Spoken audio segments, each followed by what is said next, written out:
Magnanakaw na huli gamit ang isang maliit na teddy bear sa Georgia.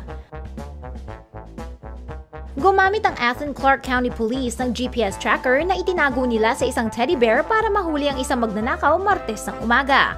Nahuli nila si Melvin Jr. Wild na nagnakaw ng damit mula sa isang donation bin sa Georgia Square Mall.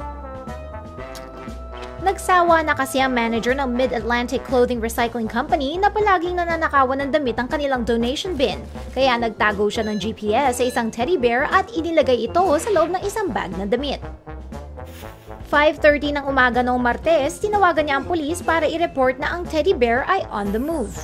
Na-track ng pulis ang location ng bear sa Clark Crossing Shopping Center kung saan natagpuan ng pulis si Wild na naglalagay ng bag ng damit sa isa pang donation bin na ayon sa kanya ay mga sobrang damit mula sa isang flea market.